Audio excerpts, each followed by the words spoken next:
중소기업에 다니는 수지 씨. 퇴근 후 일주일에 3번 영어 학원에 다닙니다. 좀 집에서 그냥 가만히 있기 불안해서 솔직히 하고 있는 것 같아요. 마냥 놀고만 있으면은 진짜 자존감 많이 떨어지거든요. 입사 5개월째지만 또다시 취직 준비를 합니다. 그 상품을 가져오세요. Return the goods. 시작. Return the goods. 뭐뭐 안으로 within 30 days. 시작. Within 30 days. 수지 씨가 바라보는 곳은 대기업. 경력을 쌓아 이직하기보다 처음부터 더 나은 직장에서 사회생활을 하고 싶었습니다. 어렸을 때부터 가정 형편이 그렇게 좋지가 않았거든요. 이런 상황을 내가 벗어나려면은 내가 좋은 회사에 가서 성공을 하는 방법밖에는 없다고 생각을 했었고, 이름만 대면은 나 여기 다녀요 하면 누구나 아는 그런 회사에 좀 들어가고 싶었어요. 대기업 입사를 목표로 대학 생활을 보냈습니다. 전국 대회도 몇 개 나가. 다양한 대외 활동을 하며 차곡차곡 쌓아간 스펙.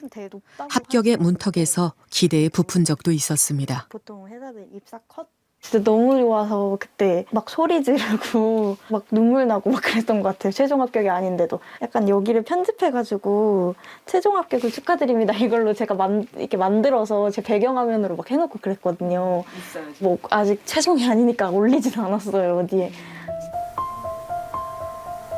조금만 더 노력하면 기회가 닿을 것 같았습니다. 하지만 마지막 문턱을 넘지 못했습니다. 처음으로 대기업에서 연락이 왔었고 그 가능성이 뭔가 짜릿한 거예요. 생계를 위해 더는 취업을 늦출 수 없었습니다. 중소기업 수십 곳에 지원한 끝에 지금의 회사에서 일을 시작하게 됐습니다.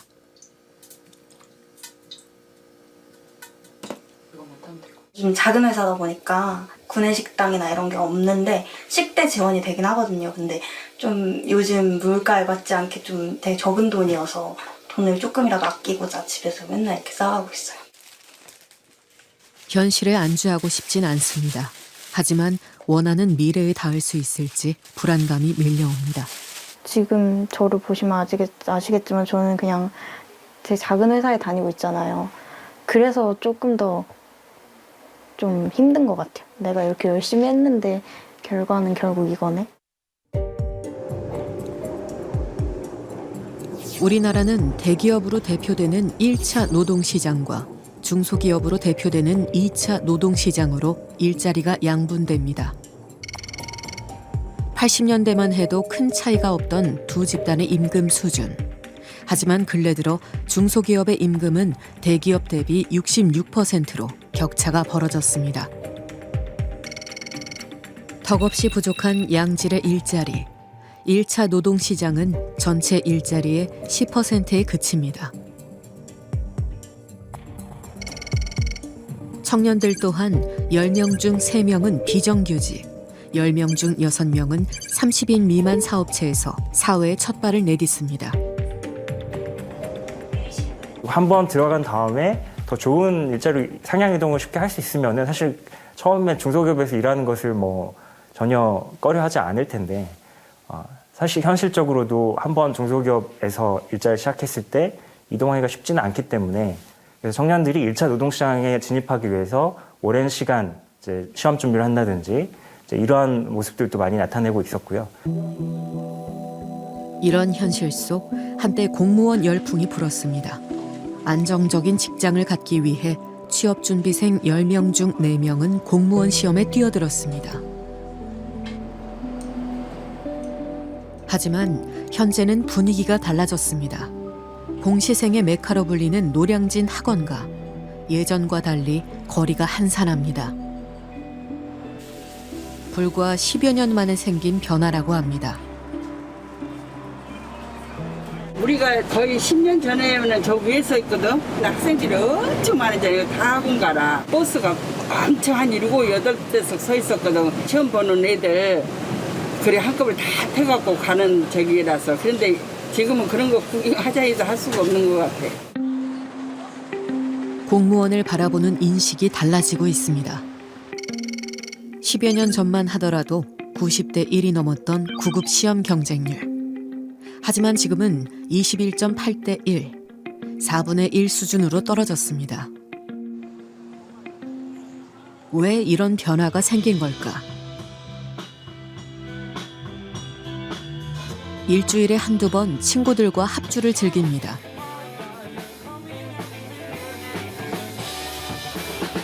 직장인 밴드의 기타리스트 배문혁 씨. 정신 차리고 보니까는 빼면은 아쉬운? 뺄 수가 없는 그런 상태인 것 같아요. 현재는 기타 회사에 다니지만 2년 전만 해도 다른 일을 하고 있었습니다. 원래는 제가 이제 서울 4년제 국어국문학과를 졸업을 하고서 이제 취업에 대해서 걱정을 좀 많이 했어요. 그때까지는 이제 할 거 없으면 공무원 준비해야지 이런 분위기가 크다 보니까 저도 자연스럽게 그냥 그럼 나도 공무원 해볼까? 이렇게 됐던 것 같아요. 높은 경쟁률을 뚫고 구급 공무원이 되어 서울의 한 주민센터에서 1년 동안 일했습니다. 하지만 업무 환경은 그가 생각했던 것과 달랐다고 합니다. 아직까지 이제 이런 걸 좀 미리 알려주면은 저희가 좀 가장 긴 시간 동안 일을 한 게 청소하고 이제 제설이라는 업무였어요. 겨울에 눈이 오면은 연마클 좀 뿌리고 좀 심하면은 가서 이제 직접 쓸고 이렇게 한단 말이에요. 밤을 새야 될 때도 있고 이제 퇴근해가지고 쉬고 있는데 비상 떨어진다. 그럼 다시 출근해가지고 밤에 그럴 할 때도 있고 3.1절 무렵이었거든요. 네. 길가에 이제 태극기 꽂는 것도 저희가 하는 거더라고요. 이게 이제 첫 월급이었어요. 들어가서 제일 먼저 제일 먼저 받았던 거. 150만 원이 안 되네. 그러니까 이때는 이제 아직 수습 기간이기도 했고 하니까 좀 적었는데 그래서 좀 심각했죠. 특근 수당 뭐 그런 거 나오고. 초과 수당을 합쳐야 겨우 최저임금 수준의 월급을 받았습니다. 만족스럽지 않은 현실에 그는 결국 퇴직을 결심했습니다. 평생 직장이기 이전에 이제 사람이 이제 수명도 늘어나고 일하는 기간도 늘어나는데 차라리 다른 거를 할 거면은 지금이라도 빨리 좀 해보고 나중에 돌아가는 한이 있더라도 지금 해보는 게 낫지 않을까. 문혁 씨처럼 일을 그만두는 청년 공무원이 늘고 있습니다. 2019년 6,500명대였던 저연차 공무원 퇴직자가 지난해 13,000여 명으로 2배 넘게 증가했습니다. 관계 부처에서도 심각성을 인지했습니다. 공무원에 대한 선호도가 낮아지고 공시생이 이탈하면서 쉬었음 청년으로 유입될 가능성이 높다는 분석을 내놓았습니다.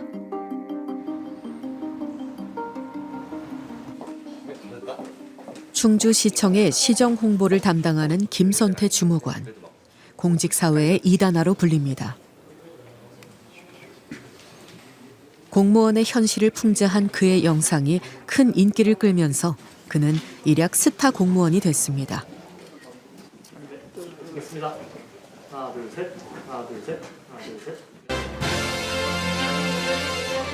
안녕하세요. 충주시 홍보맨입니다. 충주시가 구독자 40만을 달성했습니다. 안녕하세요. 어떤 업무하러 오셨나요? 자리에서 일어나서 인사를 해야지. 안녕하세요. 어떤 업무하러 오셨나요? 여권. 신청서 작성하셨어요? 내가 누구 시장이랑 시민이 주인이야. 시민이 주인. 너 나와. 진정하세요. 너 나와. 시장 불러. 시장 불러 빨리. 뭐야? 사명감도 돈에서 나옵니다. 공무원에 대한 처우가 안 좋아지면 예를 들어서 좋은 인재가 오지도 않겠죠. 더 큰 문제는 우리 국민이나 시민들이 공무원을 안 좋아합니다. 욕을 해요. 결국은 우리가 어려워지는 것 같아요. 동료와 후배들을 떠나보내면서 자신이 속한 공무원 조직에 대해 변화의 필요성을 절감했다고 합니다. 필요 없는 일을 선별해서 많이 줄여서 공무원들이 정말 필요한 곳에 시민들에게 서비스를 할 수 있게 해주는 그런 게 필요하고요. 우리 조직에 좀 관대함이 있었으면 좋겠어요. 그래야지 직원들이 좀 더 도전적으로 혹은 창의적으로 변화를 시도할 수 있는 그런 숨통이 트일 것 같습니다. 캄보디아 수도 프놈펜에서 차로 2시간을 더 달려 시아누쿠빌에 도착했습니다. 대형 카지노가 100개 이상 밀집한 시아누쿠빌은 캄보디아의 라스베가스로 불립니다.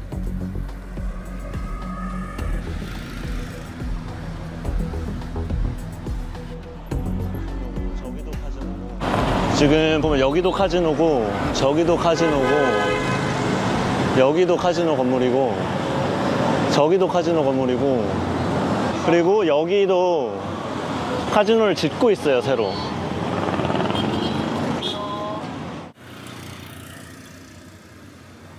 그중 한 곳에 들어가 보았습니다.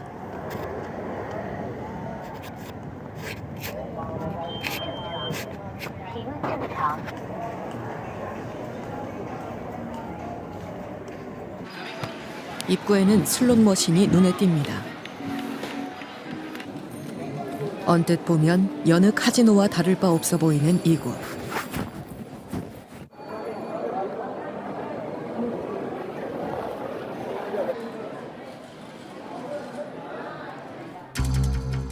그런데 카지노 안쪽에서 특이한 광경을 목격했습니다. 카메라를 마주보고 앉은 딜러들. 상대는 없습니다. 하지만 카드를 2장씩 뽑으며 계속해서 게임을 진행합니다. 상대가 있어야 할 자리엔 카메라가 있습니다. 지금 딜러들은 누구와 게임을 하고 있는 것일까?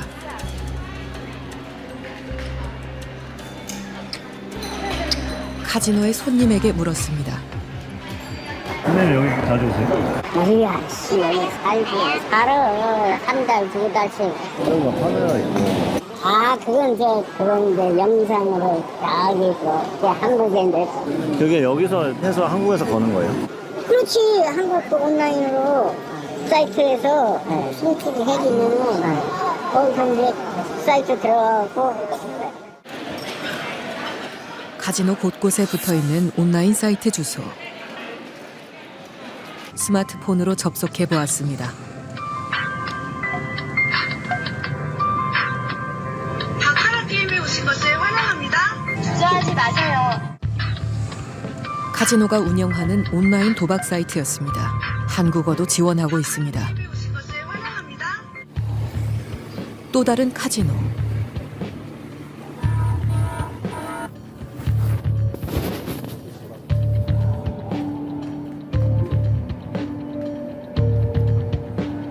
안쪽으로 들어가자 대형 스크린이 벽면을 가득 채우고 있습니다.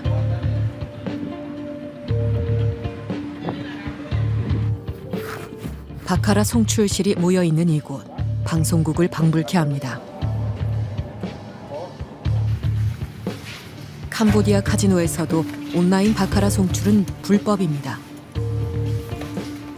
하지만 카지노들은 대놓고 온라인 송출을 하고 있었습니다.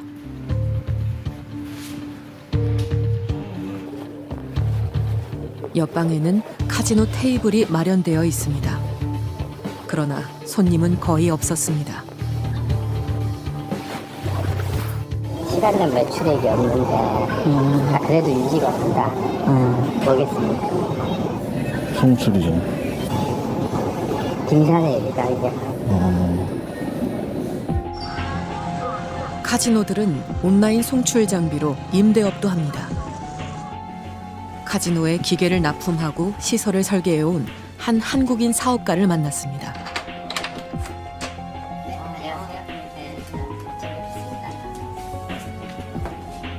그는 이미 많은 한국인들이 다양한 형태로 카지노에서 영업을 하고 있다고 말합니다.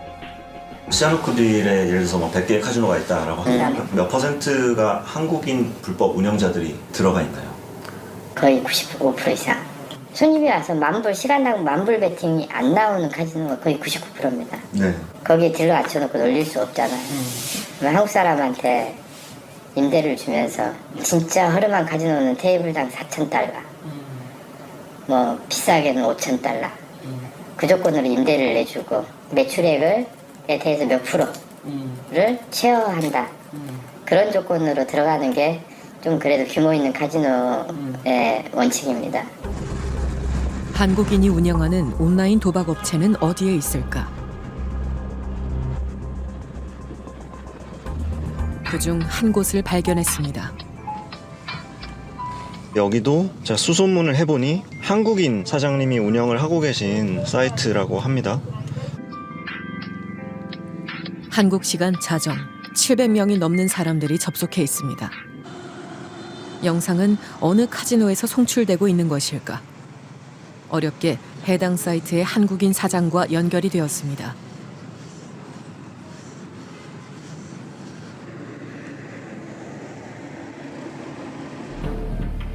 투자 의사를 밝히자 만남이 성사되었습니다.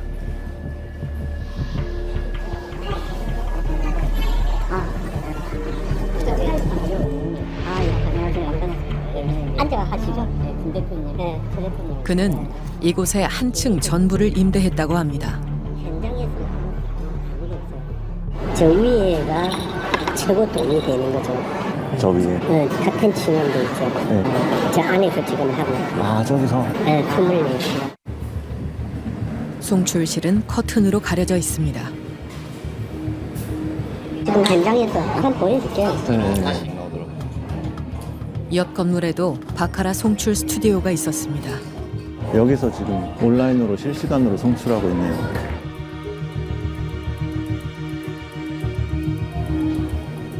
끊임없이 배팅도 이루어지고 있었습니다. 한국에서 접속하는 손님 중에는 청소년도 많다고 이야기합니다. 저 송출은 한국에다 쏘는 거 맞죠? 네.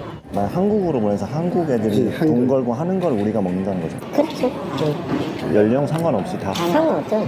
국민학생, 중학생도 하고 그렇지. 그 가입할 때 신분증을 나. 근데 좀 어린 손님들이 좋으세요? 나이 많은 손님들이 좋으세요? 당연히 젊은 사람은 원하죠. 핸드폰 수시로 접속할 수 있는 사람도. 근데 절대로 적자 볼 일은 없는 거예요. 그러니까 손님이 많이 따갖고. 절대 모르죠. 땄다가도 자다가 또 해. 이럴 때까지 해. 누가 다 그래. 10명 중에 9명이 그래. 한국에서도 캄보디아에서도 불법인 온라인 송출. 이렇게 버젓이 해도 괜찮은 걸까? 문제는 뭐 그렇게 있겠습니까? 뭐 조금이야 죄가 되지. 그래서 큰 사회를 물론 일으키고 사기치는 거 아니기 때문에 우리는 좀 사무실이 여기 있잖아. 한국 경찰이 여기까지는 오지는 않거든. 불법은 형태를 바꿔가며 진화하고 있습니다. 또 다른 카지노에 들어가 봤습니다. 어디선가 한국어가 들립니다.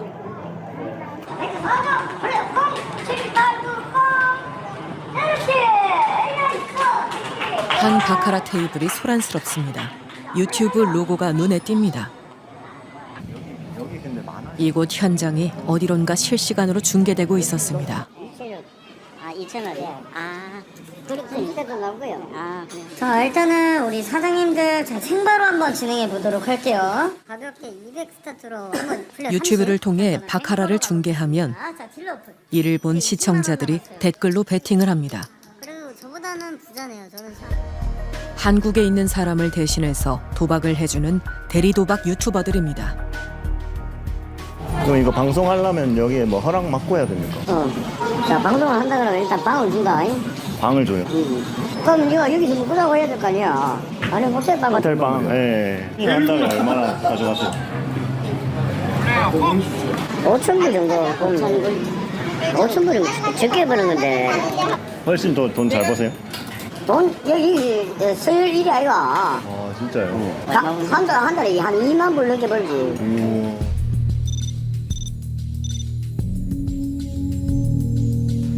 시청자가 이들을 통해 바카라에 베팅을 하고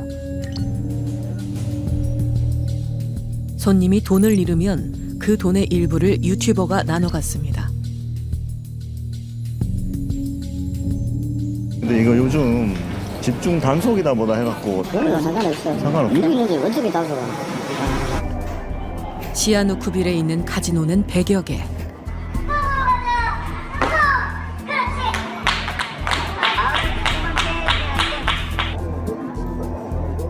카지노 곳곳에서 바카라 방송을 목격할 수 있었습니다. 자, 방창이 플레이로 20만원 들어갑니다. 자, 마감선 올라갑니다. 자, 플레이어 20만원 출발하겠습니다. 플레이어! 피읍 50. 이거는 뭐 플레이어에 50만원 걸으라는 거겠죠? 피읍 40. 피읍 70. 이들은 팀을 이뤄 더 조직적으로 활동하기도 합니다. 온라인 이용자 수가 많은 한 채널과 접촉했습니다. 예. 네, 안녕하세요. 네, 반갑습니다. 안녕하세요. 친구분은요? 네, 안녕하세요. 아, 그래요? 한국인 바로 출입이 안 돼가. 안에 못 들어갑니까? 네, 유튜브도 다 보안이 있으니까. 안에 구경하고 싶어서. 아무래도 뭐 불법적인 일이니까 보안적으로 출입증이 있어야 되거든요. 그는 오래 일할 수 있는 한국인이 부족하다며 함께 하자고 제안했습니다. 한국 사람 팀이 많아요. 딴 데도 한국 사람 많은데 또 워낙 경쟁이 많으니까 처음에는 수습기간 한 2달은 월급은 1,000불 그 대신 숙식이랑 뭐 이렇게 많은 건 다 제공해주고 네. 그 대신 만약에 손님을 데리고 왔다 그러면 그 손님에 대한 프로테이션을 줄 수 있어요. 돈은 경기만 번다. 그거는 그냥 장담한다. 우리 일은 그냥 한 달에 6천을 벌 수도 있거든. 하루에 뭐 5천만 원도 벌어왔고 그럼 좋지. 단속에 걸릴 일은 없는 걸까? 근데 이제 자, 불리는 없어요. 불법인데 왜냐 뭐 캄보디아 경찰도 가지를 못 들어오고 한국 경찰도 가지를 못 들어오고 한국 경찰이 여기 사건이 없잖아. 캄보디아가 뭐 협조를 해주나 협조를 안 해주지. 떠나간 숙련공들을 수소문에 찾아간 곳. 퇴근 시간이 되자 엄청난 인파의 사람들이 쏟아져 나옵니다. 일평균 6만 명이 투입되는 반도체 공장 건설 현장. 블랙홀처럼 숙련공들을 빨아들이는 장소로 통합니다. 저는 비계 업무를 맡고 있습니다. 비계공이고요. 전기업체들이 필요한 곳에 저희가 먼저 좀 선 작업을 해주고 전기업체 작업이 끝나면 저희가 거기 마무리하는 역까지 하고 조선소에서는 제가 치부사로 한 5년 정도 대우랑 삼성 이렇게 거쳐서 한 5년 정도 일을 했었습니다. 조선소 근무 당시에 팀장으로서 능력을 인정받았지만 구조조정의 칼날은 그를 비껴가지 못했습니다. 먹고 살기 위해 뛰어든 새로운 일, 비슷한 선택을 한 동료들이 많았다고 합니다. 제가 초창기 때는 같이 넘어온 친구들이 한 20명 넘게 되는데 다 조선소 출신이에요. 와서 만난 친구들의 거의 한 70, 80% 정도는 다 조선소에서 넘어오는 친구들이에요. 이곳의 작업은 조선소 일보다 수월했습니다. 비교적 높은 보수와 안전한 작업 환경. 조선소 출신 숙련공에 대한 평가도 호의적이라고 합니다. 아마 이거 하는 분들은 조선소 다니시는 분일 거예요. 이거 하고 이게 이렇게 해서 얼굴 이렇게 가리면 이게 여름에 불똥도 안 튀고 되게 좋아요. 이렇게 해서 그래서 여기 하이바 이렇게 쓰게 되거든요.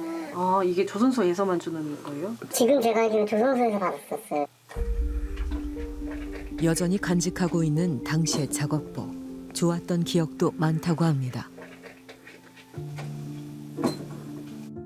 제가 이거를 입었던 게 여기 평택 와서 한 2년 동안 이거 입고 다녔어요. 입었을 때 작업할 때도 옷이 튼튼해요. 이곳에서 일하는 숙련공들에게 다시 조선소에서 제안이 오는 상황. 하지만 아직은 돌아갈 생각이 없습니다.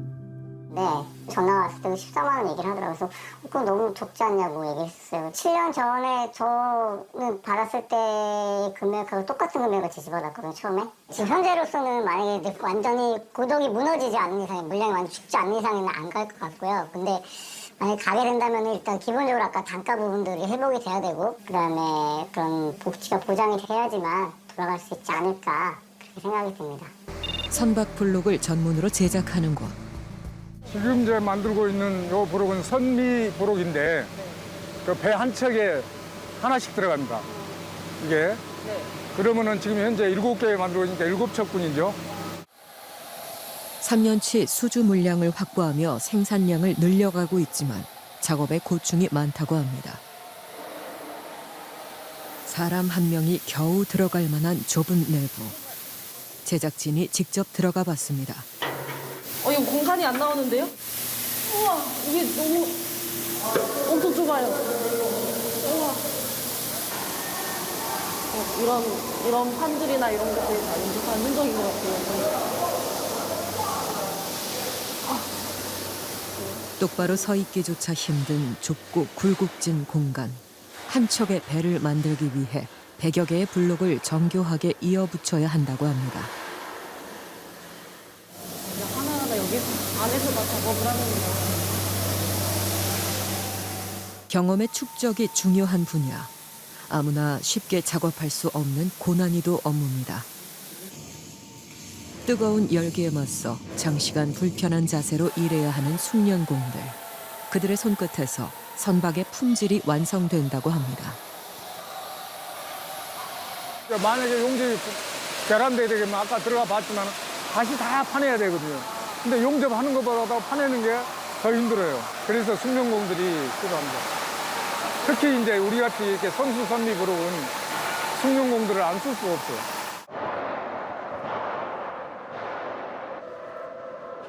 곡선이 많은 작업의 특성상 최소 7년의 숙련이 필요하지만 이미 동료들이 많이 떠났다고 합니다.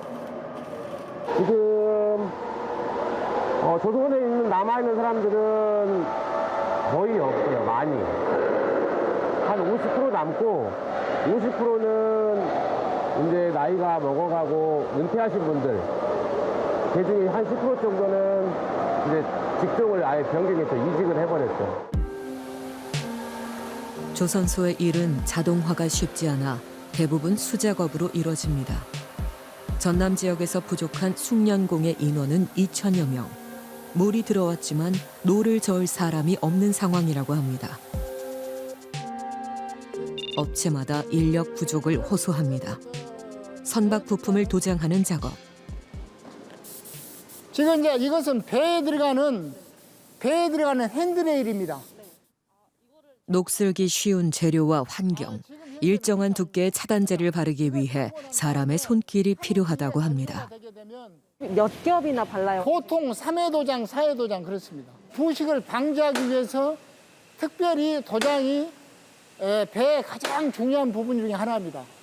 거의 3년 이상 된 숙련공들이 이 스프레이 해야만이 도막이 골고루 나오고 빠진 부위가 없습니다. 최소 3년의 경력이 필요한 작업. 도장의 정교함에 따라 배의 수명이 좌우된다 해도 과언이 아닙니다. 저희 회사 같은 경우도 100명의 인원이 있었습니다. 근데 지금은 어쩌냐? 인력 수급을 하고 있고 채용을 하고 있는데도 불구하고 지금 한 60명 정도 됩니다. 우리 지금 세대가 끝나게 되면 이어갈 세대가 없습니다. 그래서 안타까운 것이죠. 서울의 한 특성화 고등학교. 지난 시간에 배운 거에 이어서 오늘은 티그 용접의 맞대기 용접 부분을 배우게 될 겁니다. 용접기가 있으면 플러스극과 마이너스극 미래의 기술 인재들이 용접에 관한 이론을 배우고 있습니다. 쌓아야 할 지식도 숙지해야 할 주의사항도 많은 분야. 감각을 익히기 위해 무엇보다 중요한 건 연습. 아직은 서툴지만 진지하게 기본기를 익혀갑니다. 나도 전류 얼마나 써? 100으로 바꿔. 100으로 바꿔서 지금 이 전류 가지고는 백 안 나와. 이게 반듯한 게 제일 좋은 거야. 우리가 물건을 산다 그럴 때 물건이 평평한 게 좋지 울퉁불퉁한 게 좋은 건 아니잖아. 기술이 좋아 이 학교를 선택했다는 학생들. 하고 싶은 일도 많습니다. 용접 배운 지는 얼마나 됐어요? 2년 됐어요. 아버지가 일하는 모습을 보면서 닮고 싶다는 생각도 많이 했고 존경스럽다는 생각도 굉장히 많이 하게 되었습니다. 나만의 자동차 이런 것도 안 들어보고 배관해서 조만한 건물 같은 것도 한번 지어보고 직접 여러 가지 좀 다양하게 해보고 싶어요. 숙련 기술인으로 성장해 가겠다는 포부. 하지만 특성화고를 선택하는 학생 수가 점점 줄어들고 있습니다. 밑바탕이 없는 뿌리가 없는 공업은 반드시 쓰러집니다. 제도적으로 지원을 해줘야만이 올바른 방향으로 같이 가는 생각을 나름 가지고 있습니다. 기술 인재의 등용문으로 불리는 대회. 자신의 분야에서 최고가 되고 싶은 미래의 숙련공들이 50여 개 분야에서 도전장을 내밀었습니다. 네, 얼마나 했어요? 저기 그 공부 얼마나 했어요? 공부를 1년 정도. 1년 정도? 예. 왠지 자동차라는 것이 좋았습니다. 저를 이끌었고요. 자동차와 저가 마치 자석과 같았습니다. 몇 등 정도 갈 거라 예상합니다. 저희가 2학년 선수만 3명 있어서 그런 거는 욕심 없고 그러니까 애들이 후회만 없게 이번 대회 마쳤습니다.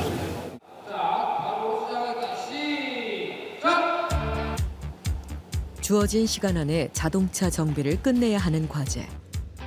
뜻대로 풀리지 않는지 긴장한 기색이 역력합니다. 지켜보는 사람도 초조하기는 마찬가지입니다. 잘하고 있어요. 원래 지금 한 개 해결을 해야 되는데 한 개 해결해야 되는데 지금 시간이 아직 더 있어. 이제 승부를 가릴 시간.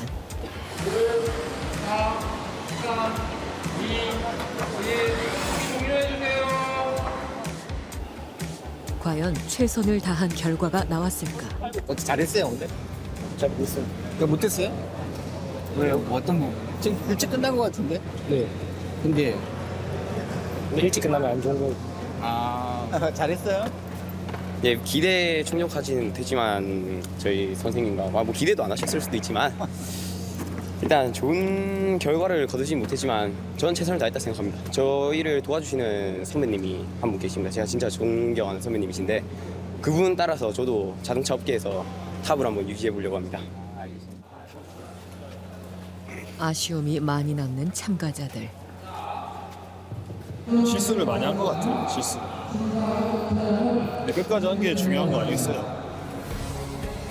다음 도전을 기약합니다. 최고의 기량을 발휘한 수상자들. 그런데 이들에 대한 대우가 예전 같지 않다고 합니다. 오랜 전통을 자랑하는 기능 경기대회. 과거 수상자들은 국가대표급 기능인으로 능력을 인정받았습니다. 대회에 대한 국민적 관심이 높았던 시절 취업 또한 수월했습니다.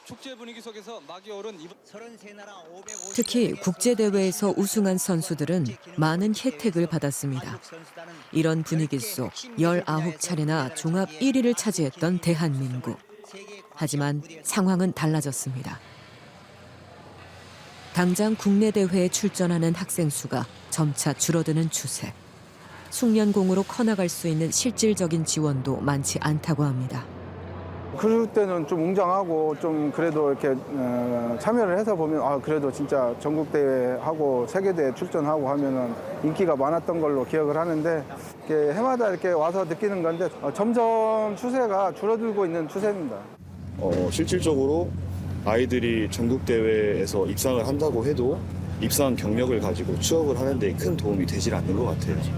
열심히 하려고 하는 아이들이 목표가 없게 되고 그러다 보니 실력도 줄어들게 되는 거고 관심도가 떨어지게 되는 것 같아요. 무너져가는 제조업의 뿌리. 제조업 경쟁력을 뒷받침하는 기초 공정 산업의 종사자 수 또한 감소하고 있습니다. 제조업의 생존이 걸린 문제. 경기도 화성의 한 금형 공장.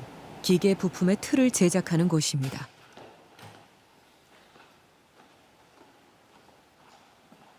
이곳을 운영하는 고재규 대표. 텅 빈 공간을 홀로 지키고 있습니다. 저 이제 혼자 그 사업을 하니까 공간이 굉장히 넓은데. 공간 이 사람들이 있었는데 이제 인력난하고 제품 단가들이 자꾸 내려가고 그러니까 인력 하나 쓰면은 그걸 감당을 할 수가 없죠, 현재는. 기계 금형 분야 최초 산업 명장으로 선정된 고재규 대표. 그는 숙련공으로서 최고의 영예를 안았습니다. 50년 넘게 업계에 종사하며 기술 개발에 몰두해온 고재규 명장. 관련 업계의 발전에도 많은 공을 세웠습니다. 하지만 지금은 한숨만 늘어가는 상황. 더 이상 운영이 쉽지 않습니다. 차단 내려버렸어요. 이게 풀로 돌아가던 장비들 이제 필요한데 팔아먹고 남은 거예요. 누가 이제 안 사가니까 특정 제품이니까 다. 공들여 개발했던 제품들 끝내 생산은 중단됐습니다. 미처 처분하지 못한 장비들이 어둠 속에 방치돼 있습니다. 이런 장비들이 다 철거해서 여기다 지금 창고에 있는 거죠. 이런 것들이. 기계만 해도 꽤 엄청나겠어요. 엄청나죠. 이렇게 많이 투자를 해서 안 쓰고 있으니까. 세계 2위의 수출 규모를 자랑하는 한국의 금형 산업. 숙련공들은 지금 어디에 있는 걸까? 산업 현장이 다 해외로 있죠. 빠지니까. 원가 절감 때문에. 해외로 빠지니까 어쩔 수 없이 이게 다 수독돼 버린 거예요. 인력은 다 빠져나가고. 정밀한 기술력이 필요한 금형업은 숙련공이 되기 위해 최소 10년 이상의 경험을 쌓아야 합니다. 하지만 단가 경쟁에 매달려온 사이 미래의 기술 인재들이 설 자리가 사라지고 있습니다. 금형은 기초기술이에요. 없어서는 안 되는. 이 작은 금형이 첨단 제품을 움직입니다. 제조업을 지탱해온 힘을 다음 세대까지 이어갈 수 있을까? 10년, 20년 전까지는 괜찮았어요. 지금은 굉장히 위기예요. 왜? 대학도 있죠. 포르투 대학이 그래도 숙련공 고위를 길러내는 대학인데 4개밖에 없어요. 지금 금형과가. 그러니 인원이 숙련공이 얼마나 줄었겠어요. 숙련공 소멸의 위기를 막기란 쉽지 않은 문제입니다. 우리뿐 아니라 많은 나라들에서 외국 인력에 기댈 수밖에 없는 것이 씁쓸한 현실이기도 합니다. 하지만 우리 핵심 산업의 미래가 이대로 무너지게 내버려둘 수는 없습니다. 지금의 대한민국을 있게 만든 비결, 그 경쟁력의 근간은 바로 사람이었습니다. 일한 만큼 대우받고 노동이 존중받는 사회를 만드는 것, 여기에 정부의 역할이 있어야 하지 않을까요? 5년 후, 10년 후 제조업의 대가 끊길 것을 걱정해야 하는 지금 추정 60분이 다시 한번 묻습니다. 사람의 가치, 노동의 가치가 없는 로봇과 AI 시대 가능하겠습니까? 부산 도심의 한 위스키바. 집단 중심, 만취 중심이었던 음주 문화가 주량만큼 취향대로 마시는 문화로 바뀌고 있습니다. 소주는 뭐 무조건 누군가 짠을 하면 꼭 원샷을 해야 되고 뭐 장판을 깔면 안 된다거나 남기면 안 된다는 마치 불문율이 있는 것처럼 느껴져서. 근데 위스키는 뭐 워낙 도수도 세고 본인만의 이 주량에 맞춰서 갈 수 있다 보니까 점차 어려워져 가시는 것 같아요. 처음 가게 오픈했을 때는 아무래도 40대의 비율이 높았다면 지금은 20대, 30대 쪽이 주 고객층이 아닌가. 마트마다 벌어지는 위스키 오픈런 대란. 위스키 바에는 혼자 온 2030 세대도 많았습니다. 오늘 조금 적적하다 싶으면 또 그 기분에 따라서 마시고 싶은 위스키도 있거든요. 좀 개인적인 시간을 가지고 싶은 사람들이 많아지면서 혼술 문화가 발달했는데 혼술 문화에 맞는 게 또 위스키라서 요즘 인기가 많은 것 같네요. 먹방을 넘어 술방도 등장했습니다. 동영상 플랫폼에서는 술을 마시며 진행하는 콘텐츠가 수백, 수천만의 조회수를 기록하고 있습니다.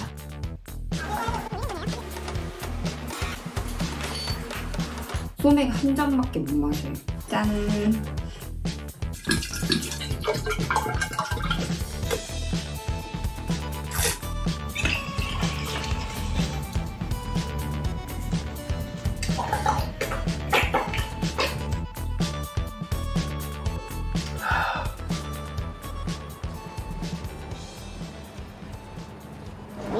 날씨도 좋고 술 먹기 딱 좋은 날이다. 직장인 윤숙희 씨는 혼술하는 여자라는 설정으로 영상을 만들어 공유하고 있습니다. 컨셉은 특별한 건 없어요. 그냥 원래 술 마실 때는 이유가 특별하게 없습니다. 본인 말처럼 내용은 특별할 것이 없습니다. 평범한 직장인이 평범한 식당에 찾아가 혼자 술을 마십니다. 제가 유튜브 한 지 한 3년 정도 됐거든요. 근데 그때만 해도 혼술 그렇게 많지는 않았던 것 같아요. 사장님, 저기 모듬 한 판 중짜랑요. 후레쉬 하나 주세요. 감사합니다. 술 마시고 실수한 영상들이 인기라고 합니다. 이렇게 많은 분들이 좋아해 주셨던 영상 중에 하나가 술을 받아가지고는 술을 좀 과하게 먹었더니 술 먹다가 잠이 든 거예요. 불판에다가 고개를 박을 뻔한 적이 있었는데 다행히 바로 옆에 계시던 사장님이 딱 붙잡아 주셔가지고는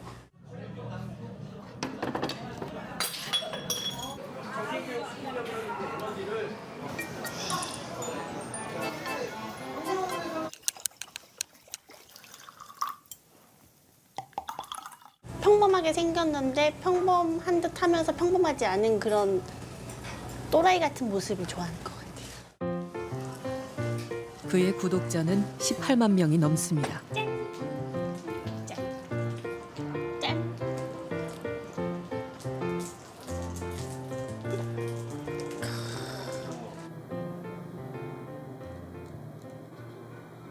작은 빵집을 운영하는 이다정 씨. 그는 6년째 술방 채널도 운영하고 있습니다. 종종 팬들이 찾아오기도 합니다. 저 대구에서 올라왔어요. 대구에서? 네, 구독자 팬이라 가지고. 저 때문에 오신 거죠? 네, 그렇죠. 저 책도 있어요. 이거 대박. 사인 받으려고. 감사합니다. 어머. KTX 타고 영등포 내려서 지하철 타고 왔어요. 전철 타고 왔어요. 감사합니다. 하나, 둘, 셋. 하나, 둘, 셋.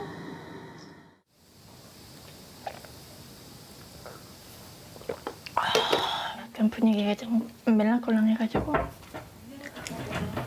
옷 갈아입고 있어.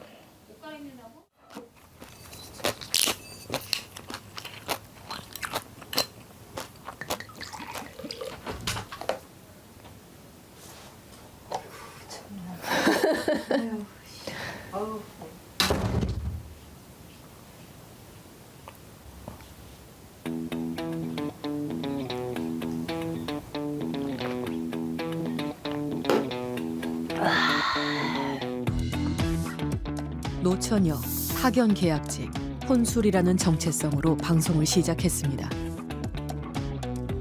그때 마침 코로나가 같이 겹쳐가지고 또 파견 계약직은 회식이 잘 없더라고요. 그래서 너무 무료해서 랜선 친구들 많이 만들어야겠다는 마음으로 이제 시작을 하게 됐죠. 근데 이제 점점 부모님한테 잔소리를 들을수록 엄마가 이제 등짝을 한번 때릴수록 이게 팍팍팍 구독자가 올라가고 조회수가 올라가고 그러더라고요. 비슷한 연령대 시청자들이 주로 본다는 그의 방송. 사장님 지금 먹을 수 있어요? 뭘 드시게요? 안주랑 소주요. 네. 해가 지기도 전 라이브 술방을 시작했습니다.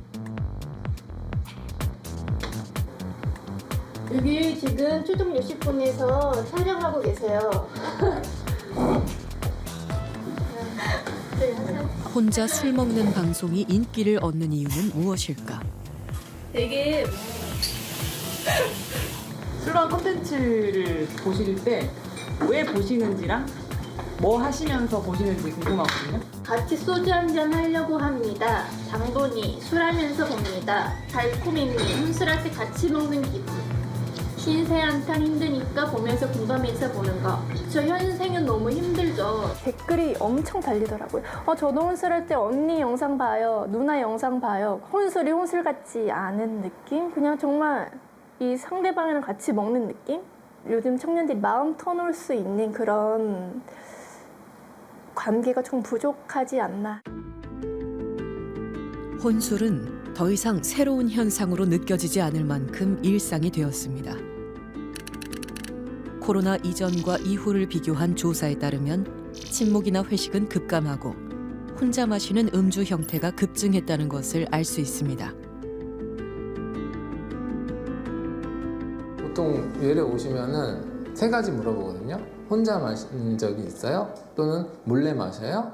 또는 이제 낮에 마셔요? 이게 3가지를 물어보면 혼자 마시고 낮에 마시고 몰래 마신다. 그러면 이제 거의 중독의 가능성이 99%였는데 코로나 이후에는 혼자 마시는 거가 상당히 많아져서 혼자 마시나요? 이라고 물어보는 게 별 의미가 없는 그런 정도까지 됐어요. 경기도의 한 알코올 치료 전문 병원. 코로나 전과 비교해 젊은 환자가 늘었습니다. 2019년 138명이던 20, 30대 입원 환자는 점점 증가해 지난해에는 220명에 이르렀습니다. 중독자 간 대화의 시간. 대부분 직장도 그만두고 몇 달째 입원 중인 이들입니다. 저는 이제 사회적 끈이 이제 다 끊어져 버린 상태이기 때문에 그거를 뭐 다시 회복하고 이러고 싶은 그러면 저한테 제가 더 힘이 되기 때문에 차라리 이제 다시 시작하자는 생각이. 특별히 술을 좋아하는 사람도 아니었다는 성민 씨. 하지만 가족과 떨어져 지방에서 일을 하며 혼술이 시작됐습니다. 아는 사람이 없었으니까. 그리고 이제 퇴근하면은 매일 이제 원룸에서 있었는데 이 소주 한 병 사와가지고 마시면은 이게 개운하더라고요. 네, 다음날 이제 잠도 바로 오고 개운하고 그때부터 이제 본격적으로 매일매일 마시기 시작했어요. 매일매일 한 4병? 네, 4병 그렇게. 원래 하던 일이 이제 이 술로 인해서 점차 이렇게 되면서 이제 못하게 됐죠. 이제 그렇게 마시면요 일을 할 수가 없어요. 대화를 나누거나 자제시켜줄 사람 없이 오직 술만이 목적이 되어가는 혼술. 그 위험성을 절감했다는 젊은 중독자들. TV나 인터넷, 유튜브나 이런 데서 또 이제 술 혼자 먹는 사람들을 되게 좀 고독하고 낭만 있는 사람들처럼 표현을 하잖아요, 요새. 사실 그게 제일 알코올 중독에 빠지기 제일 빠른 길이거든요. 저도 그랬고 주변에 사람들도 다 그렇게 하고 있고. 근데 그게 뭐가 잘못된지도 모르고 어디 서울역이나 이런 데서 노숙자들만 알코올 중독자라고 생각을 하니까. I'm going to Idol Radio to see Hyunjung and from ATEEZ. I go every week. K-팝 팬이라는 브라질 사람 헤나타 씨가 한국에 온 것은 2달 전.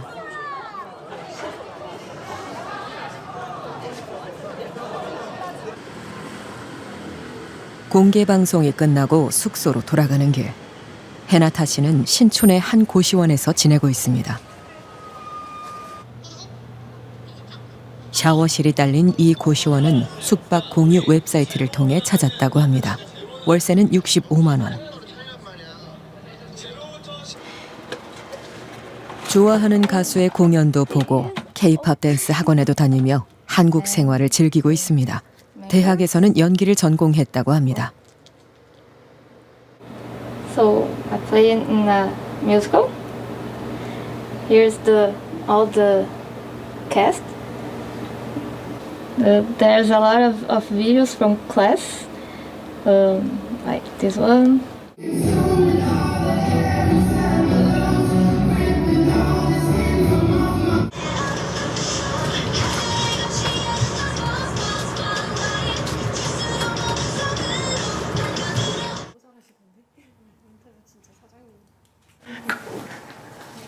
총 30개의 호실이 있는 이 고시원 이용자는 거의 모두 외국인. 한국어 학당에 다니는 스테파니 씨는 방을 혼자 쓰고 싶어 기숙사가 아닌 고시원을 선택했습니다. But yeah, I normally just sit down. Yeah. 안녕하세요. 제 이름은 스테프니입니다. 미국 사람입니다. 만나서 반가워요. 네. So in your dress in America, there is nothing similar to Goshon. No, nothing. Not that I know of. There's nothing similar. I don't know about New York, but in Texas, no. Yeah. We have studio apartments, but we don't have anything similar to this. Yeah. 대학교가 밀집한 신촌 일대 고시원에는 이처럼 고시원의 본래 의미와는 아무 관련이 없는 유학생이나 여행객이 많습니다. 2023년 현재 서울의 고시원은 4,900여 개. 구별로 보면 관악구에 가장 많고 세 번째는 강남구입니다. 서초와 송파를 합치면 그 수는 더 늘어납니다. 서울시 고시원 실태 조사를 하고 있는 한 연구팀. 직주 근접을 원하는 직장인들이 강남 지역 고시원 이용자라고 합니다. 이런 데 보고 오신 거 아니에요? 여러분들을 이제 면담해보고 인터뷰해보고 설문조사도 보면은 고시원에 왜 사냐라고 물었을 때 대부분이 월세가 저렴해서 두 번째가 직장이 가까워서 딱 두 개거든요. 그리고 직장이 가까워서가 말씀드린 뭐 강남구, 송파구 이쪽 지역이고 그 내에서도 역세권에는 젊은 층 또 직장인들 월세도 다르고 또 안쪽으로 들어가면 이제 좀 더 저렴하고 주거 타입도 다르고.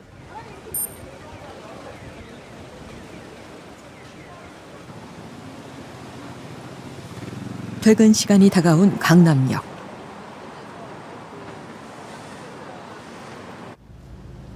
한 기업 안내 데스크에서 일하는 연수 씨를 만났습니다. 이제 바로 퇴근하는 거예요. 한 걸어서 10분 정도 걸려요. 여기가 이제 원래 가려고 했던 고시원이었는데 여기 이제 방이 없다고 하셔가지고 다른 데로 왔어요. 이 근처에 고시원이 많이 있어요? 네, 여기도 있고 여기도 있고 여기도 있고 여기도 있고 되게 많아요. 이 주변은 전부 다 고시원촌이라고 보시면 될 것 같아요. 고층 빌딩 사이에 숨어있는 고시원들. 프리미엄을 내세운 곳이 많은 것도 이 지역 특징입니다. 고향은 전남, 대학을 서울에서 다녔지만 그때는 기숙사에서 지냈다고 합니다.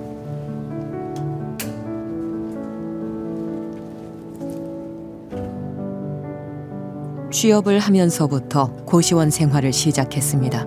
보증금을 마련할 때까지 잠시 머물 생각입니다. 전에 살던 데가 이제 60만 원에 여성 전용이었고 한 3평 정도 됐거든요. 여기는 이제 40만 원에 창문 없고 한 2평 정도 되는 것 같아요. 거리, 아무래도 회사와의 거리 그것만 보고 들어왔어요.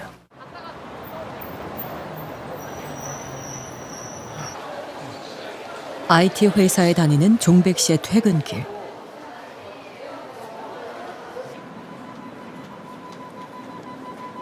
올봄 취업에 성공한 사회 초년생입니다. 집 가시는데 얼마나 걸리세요? 통상적으로 이제 그 도어투도어로 1시간 정도 걸리고 지하철에 한 45분 정도? 상가 건물 3, 4층에 종백 씨가 사는 고시원이 있습니다. 처음에는 이제 고시원이 굉장히 이제 살기 힘들다 생각했었는데 막상 살아보니까 살았을만 하더라고요. 잠도 잘 자고 생활도 다 잘하고 있고 이제 벌써 5달째 살고 있습니다. 대학원 졸업과 함께 기숙사에서 나와 고시원에서 취업 준비를 했습니다. 그에게 고시원은 서울을 떠나지 않게 해준 고마운 곳입니다. 저한테는 디딤돌 같은 곳이에요. 예. 고시원이 없었으면 저는 꼼짝없이 본가로 내려갔어야 했어요. 그러면 서울이나 경기도 쪽에서 면접 보러 올 때마다 이제 편도 이제 최소 이제 2만 원씩은 내고 이제 왔다 갔다 했어야죠. 편도 3시간씩 걸리면서 어쨌든 살아갈 수 있잖아요. 서울에서. 그런 점 봤을 때는 고시원 없었으면은 큰일 났죠. 예, 갈 곳이 없습니다. 이제 여기저기 이력서 낸 거 70개쯤 되고 면접은 12개 정도 받고 그 중에 이제 하나 붙어서 이렇게 다니고 있습니다. 새벽부터 잠자리에 들 때까지 빠듯한 자신만의 일정을 지키며 지냅니다. 예, 웬만하면 얘기를 다 적고 있습니다. 거의 한 800개 가까이 적고 있죠. 매일. 2년 좀 넘었습니다. 오늘 798일째네요. 그의 다음 목표는 직장과 가까운 공공주택으로 이사하는 것. 오늘 이제 수서 그 행복주택 신청한 것에 대한 결과, 서류 제출 여부 결과가 나오는데, 예, 지금 제 접수 번호가 없네요. 떨어진 겁니다, 이러면. 예, 어쩔 수 없는 거죠. 이렇게 되면. 다음 주에도 뭐 쓸 거는 있으니까 이제 그런 거 쓰면서 이제 기다려 봐야 될 것 같습니다. 지금 식사하다가 중단하신 것 같은데. 이제 밥은 뭐 지금 밥맛이 좋진 않죠, 사실은. 예. 어쩔 수 없죠, 뭐. 가진 것 없이 서울 생활을 시작한 그에게 인생의 첫 계단을 오를 수 있게 해준 작은 방. 종백 씨는 이곳에서 또 다음 단계를 준비하고 있습니다. 저 같은 사람들이 또 있을 거기 때문에 저는 고시원이 필요하다고 생각합니다. 뭐 큰 자본이나 그런 건 없지만은 뭔가 서울에서 기회를 잡고 싶은 사람들에게는 필요하지 않나 생각합니다.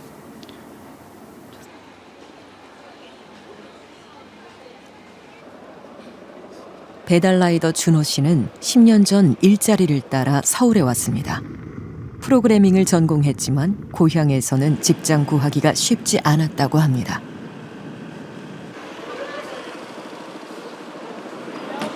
커다란 공장에서 이제 경비 일도 했었고, 그 외에 이제 코로나 이전에는 이제 서울에서 인천공항 셔틀버스 운전도 했었고요.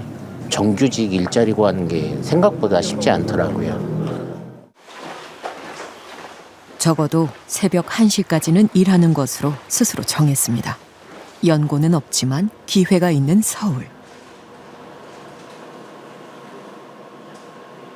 지방이 이제 서울보다는 적고 일하는 시간도 많고, 근데 지금 같은 경우에는 오히려 지방에서 일한 것보다도 3-4시간을 적게 일하는데 받는 금액은 똑같으니까 오히려 왜 다 그렇게 사람들이 서울 가서 일을 하는지 그 이유를 알겠더라고요.